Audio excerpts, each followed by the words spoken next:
Hi, everybody. Hello. So the year is coming to an end, and it is the holiday season. So we would like to take this episode to wish everyone a big holiday greeting. Right. And for the holidays, we would like to share with you our reflections on what it has been like for us to return to the cruising life. To the boat. And we also have a holiday gift we would like to extend that you will see a little bit later in the video. And I think that's it. That's about it. It's going to be a short one, folks. We'll see. It depends on how long we ramble. That's right. So, reflections on returning to the cruising life. We are going to try to summarize them, our thoughts and our feelings, into three categories or three questions. Make it simple. Short and Short sweet. and simple. So the first is, what did we expect for our return to the cruising life? And what has been different? Right. For you? Oh, you want me to start now? Okay, so I expected to be warmer sooner as I went down the coast because we froze our buns a lot.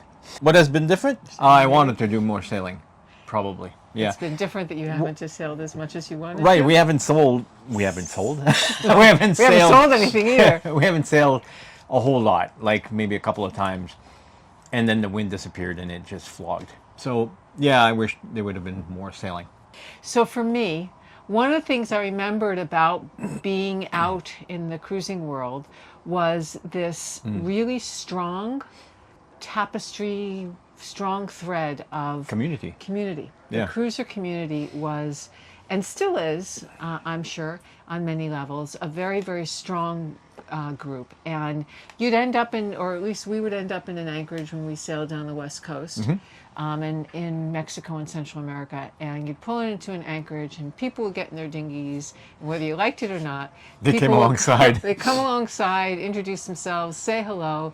Whenever you went by in your dinghy or sailed into a anchorage or a bay, people were waving and saying hi.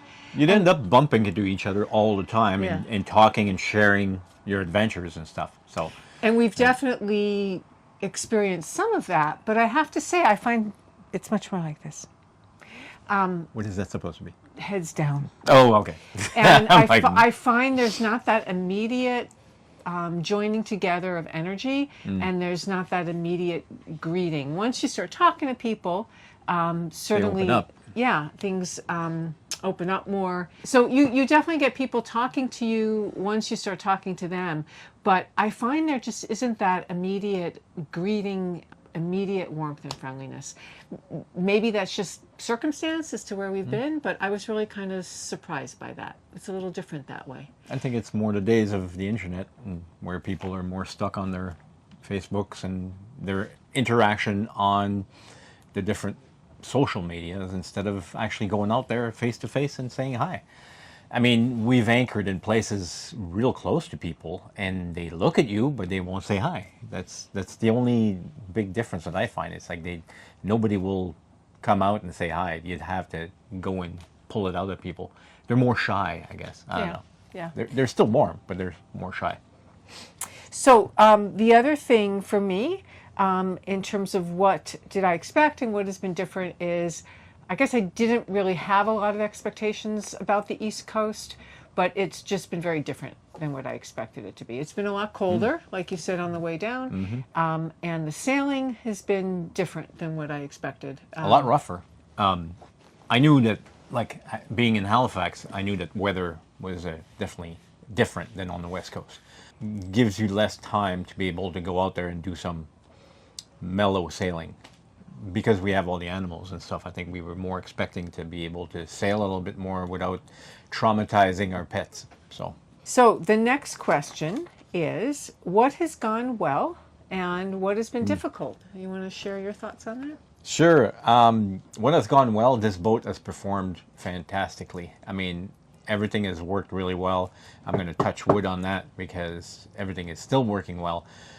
We've had the usual little glitches here and there, things that don't work perfectly, but as a boat, as a sailing boat, when we do sail really well.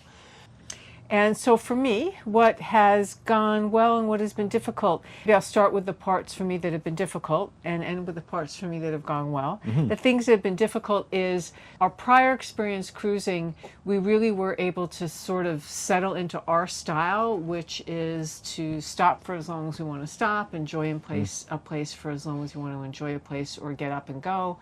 And we were never driven by schedules except for weather. The only schedule that we really abided by was scheduling that was depicted by the weather. Sailing this coast, I think I feel a little bit more pressured with time because you're kind of sandwiched between hurricane season and the winter season. We left kind of late just because of our circumstances around when we bought the boat and when we got back to the boat from Canada after a visit to Dennis's family. And so I felt this sense that we really had to go, go, go. So that for me has felt kind of difficult. What's gone well is just being back on the boat. I love being back on the boat. I'm so happy with our decision to sell the house and get a boat again and cruise again. Yeah. And I can't speak enough about how happy and how much I love being back on the ocean and the water. The negative point was exactly the same thing. I didn't include my negative point, but basically that's the same thing. The go, go, go type attitude. It's like we never used to be go, go, go. We used to go somewhere and stay for, I don't know, weeks, months, and then move on. But now it seems that we get pushed to get moving faster more often.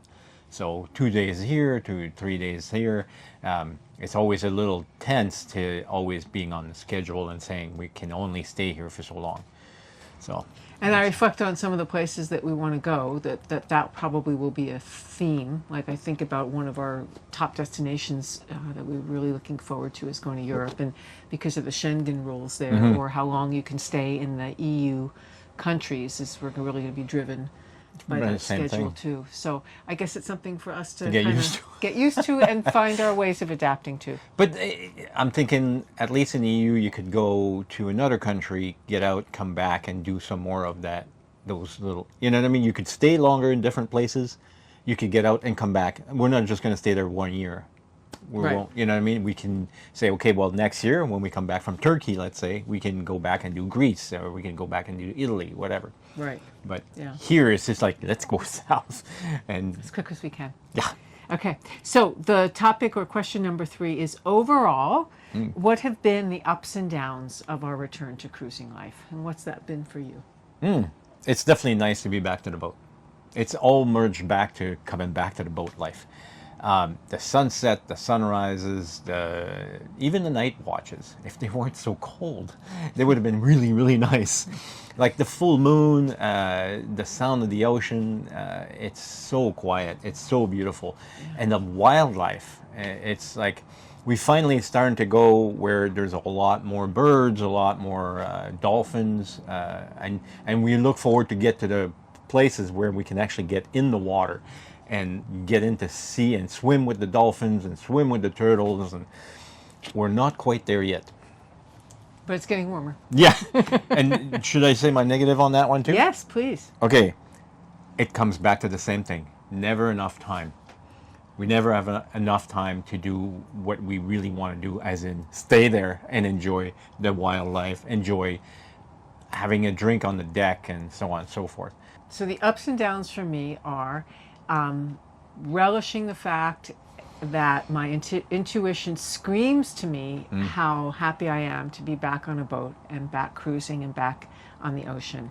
And as difficult as it may seem to uproot oneself, if it's something that you want to do, go for it. From my opinion, the ups are there is such joy and serenity, being so connected to the water, which is one of the reasons why I love going off and doing those longer sails, because it's just, there's nothing like it. It's just spectacular.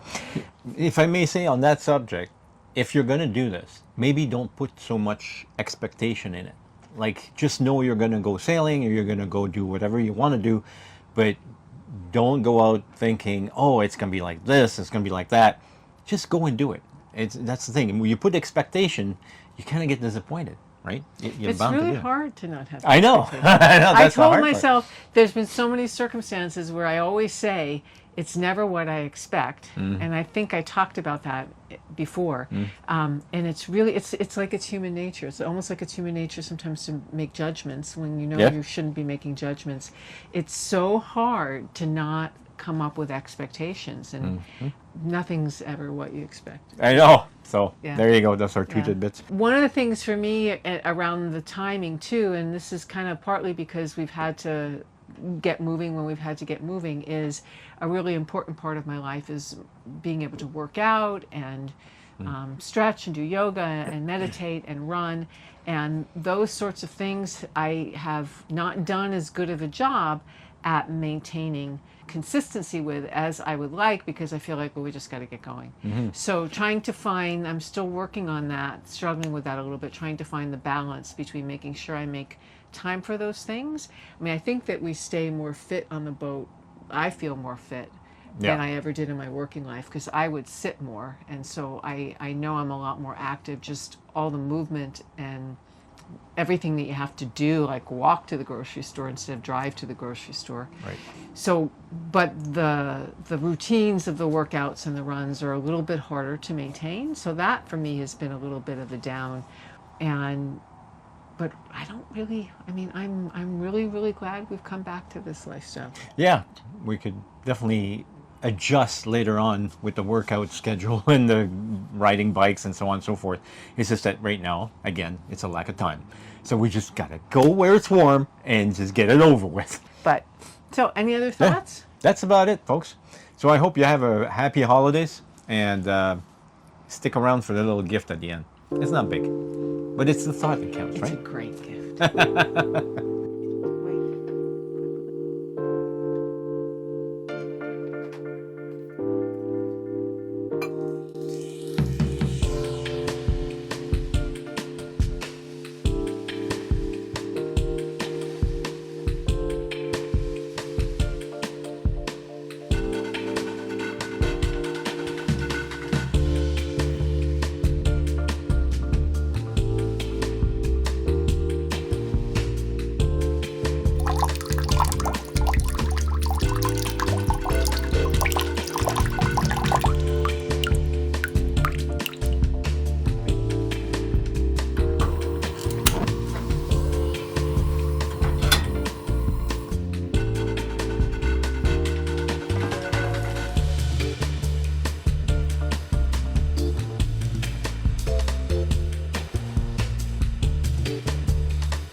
Yep. I hope you enjoyed that absolutely delicious cup of coffee. I know that I wake up every day and the first thought that I have is, I'm going to have the best coffee ever. And to me, that is one of the absolute joys of my day. Yeah, I know. Sometimes we get tempted into second cup. And sometimes when it's been so cold, we'd even have 3. Decaf at that point. Decaf, really. And for you people that don't drink coffee, we're sorry. We have nothing on that one. We have nothing to offer. We're like the Grinch on that one. If you don't drink coffee, I'm sorry. I hope you have had a wonderful, wonderful holiday. Yes. And Happy New Year to you and your family. Same. Thank you to our family and our supporters. As we think about gifts, why don't you subscribe? That always works. That's a lovely gift. Thumbs up. Yeah, exactly. You want to send us a gift, just give us a thumbs up and subscribe and give us a comment. And come join us next week because we have some really cool upcoming videos to share. Yes. More fun. All right, people, have a nice week.